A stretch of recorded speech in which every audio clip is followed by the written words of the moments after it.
Marlon Brando was halfway through a polite thank you when he saw the object sitting on the lip of the lectern. A single brass shell casing, upright like a tiny candle, placed there by a hand that had already slipped back into the dark. Not meant for him, not yet. Stage lights warmed the metal until it gleamed, and for a second the whole ballroom looked like it was holding its breath. Brando didn't flinch. He didn't look down again. And then he did something that would either make him a legend in the underworld of old Hollywood, or make him vanish from it. Rewind, Manhattan, late winter. A private benefit inside a Midtown hall built to swallow scandals. It wasn't a party, it was a machine. The studios, the unions, the donors, everything in that room moved on rails, owned by men who never appeared in the program. Chandeliers glowed warm over white linen, but the corners stayed cold, as if darkness itself had been hired. Brando wasn't new to pressure. He'd grown up around men who settled things quietly and learned early that real authority never rushed. Tonight, that steadiness was about to be tested in public. The crowd looked expensive, not happy. About 320 guests, packed tight around round tables, each table a small island of whispered deals. Waiters moved with trays held chest high, careful not to interrupt eye contact. A band in tuxedos played soft swing near the stage,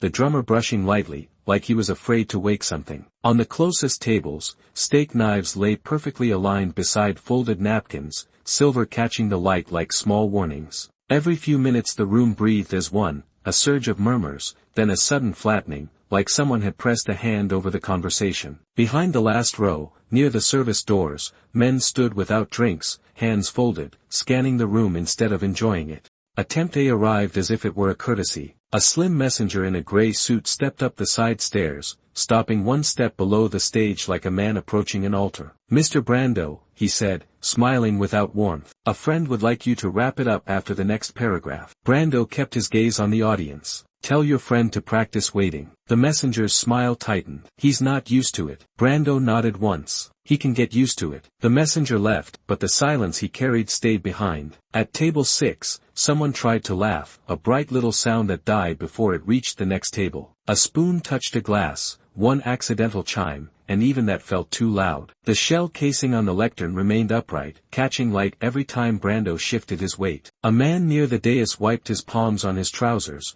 then stopped when he realized people could see him doing it. But that wasn't the worst part. Attempt B returned with pressure disguised as professionalism. The same messenger came back, this time with an older man who looked like he'd been in 100 back rooms and never once apologized for it. The older man didn't whisper. He let the front tables hear. "Mr. Brando," he said, voice quiet and final, "you'll take a break. Right now." Brando glanced down at the shell casing, then up again. "No." The older man's eyes narrowed. "This room has sponsors." Brando's tone stayed dry. "Then they can sponsor patients too." The band kept playing, but softer, like it was backing away from a cliff. The older man leaned in, close enough that Brando could smell tobacco and expensive aftershave. "Do you know who paid for the first 10 tables? The man asked. Brando didn't answer. The man continued anyway, as if answering his own question. "People who don't like surprises." Brando finally spoke, calm. "Then they picked the wrong night." The older man stepped back, and for a second the air felt thinner.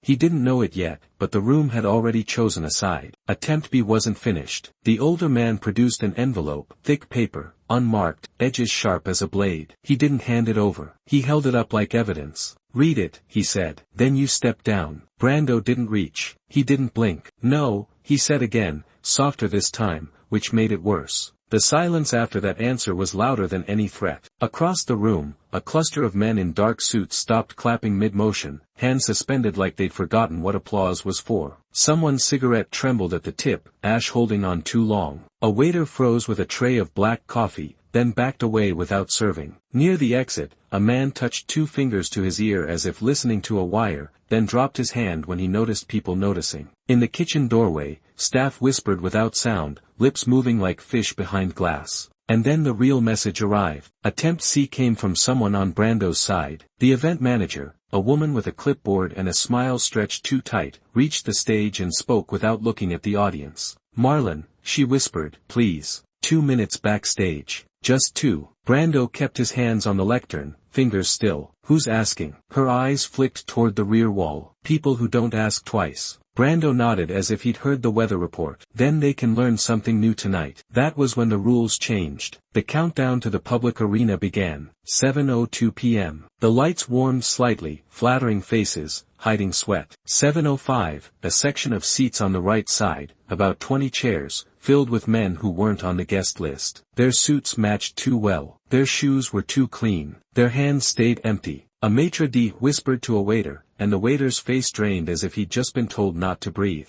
7:09, the band started a brighter number, trying to lift the room like a crane lifting a weight it couldn't handle. Polite applause rose and fell fast, nervous and uneven. Glasses stopped clinking in the new section. No one drank. In the soft chandelier light, you could see the shine of rings, the hard angles of watches, the way certain men sat as if chairs were owed to them. Two ushers appeared at the side wall with fresh earpieces, then pretended they'd always been there. A photographer aimed once toward the new section, then lowered his camera without taking the shot. 7:12, the antagonist finally made himself clear. Mid-40s, thick neck, shaved jaw, hair slicked back with a precise part. He didn't need to stare. He only needed to be present. He sat at a small table close to the stage, slightly lower in Brando's line of sight, like he'd arranged the geometry of the room. A man beside him leaned in once, whispered, then went still again. By the next night, everyone would claim they'd recognized him immediately. 7:16, Brando spoke again into the microphone, his voice steady, almost casual. But the crowd wasn't listening to the words. They were watching the distance between Brando and that table, watching the service doors, watching the men without drinks. At the bar, an expensive bottle was uncorked and poured, but the sound of liquid felt obscene, like laughter at a funeral. The program was still running, but the room had stopped believing in it. 7:19, the gesture triggered the freeze. The antagonist lit a cigarette with a slow, practiced motion, flame blooming briefly in the shadow. He took one measured drag, then tapped ash into a glass dish without looking away from the stage. The band trailed off mid-bar, the pianist's hands hovering over keys,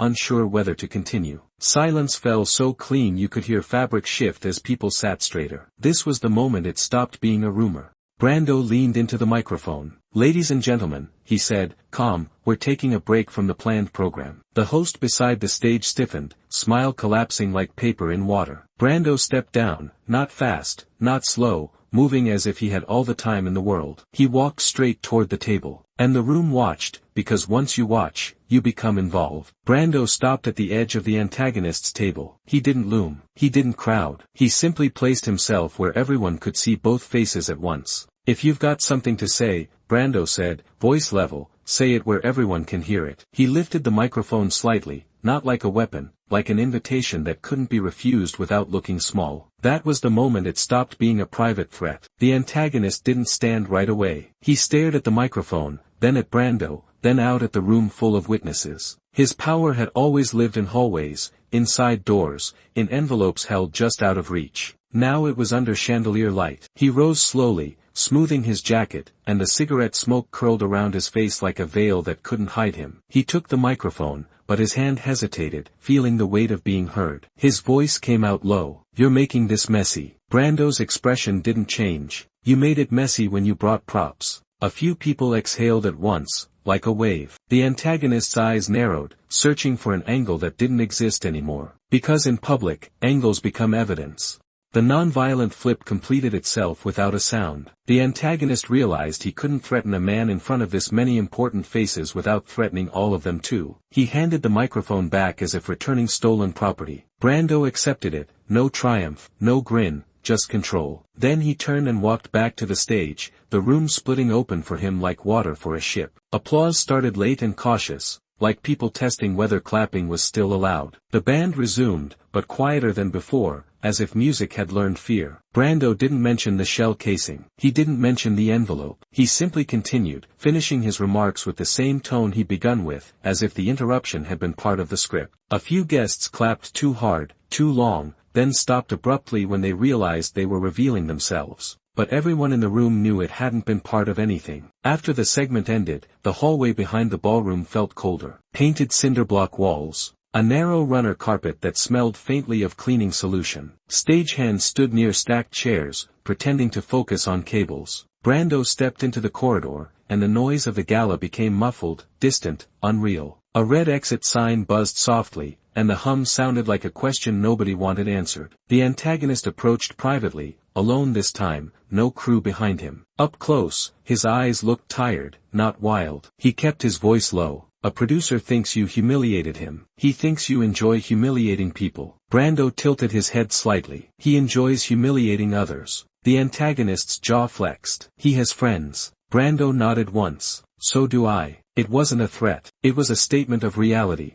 The antagonist looked at Brando for a long beat, measuring him without touching him. Then he exhaled smoke toward the floor and let the cigarette burn down quietly. You could have stepped down, he said. Brando's tone stayed calm. You could have asked. A pause. The antagonist gave a small nod, not respect exactly, but recognition. Next time, he said, the message won't be brass. Brando didn't react. Next time, he replied, bring a better room. Rumors exploded before the coats were collected. Some said Brando slapped the enforcer. Others swore there was a gun on the table. A columnist would later hint the shell casing meant a bullet had been fired somewhere earlier that day. None of it was true. The truth was quieter, and that's why it lasted. People retold it with the details they wished had happened. They added shouting because shouting is easier to understand than restraint. They added a weapon because a weapon explains fear quickly. But the men who were actually there remembered something smaller, the way the band stopped, the way the room went still, the way a threat became embarrassed once it had witnesses. No one could agree on the antagonist's name, only the feeling he brought with him. That quiet truth spread faster than the rumors. Not because it was sensational, but because it was useful. In rooms like that, everyone wanted proof that pressure could be redirected without blood. Brando had shown them a method: turn private control into public accountability, and let silence do the work. Power in that era loved darkness. It loved back rooms, union offices, private elevators, the soft pressure of men who never raised their voices. Brando didn't win with violence, or even with courage that looked dramatic. He won by changing the lighting, by pulling a hallway threat onto a public stage and forcing it to exist in front of witnesses.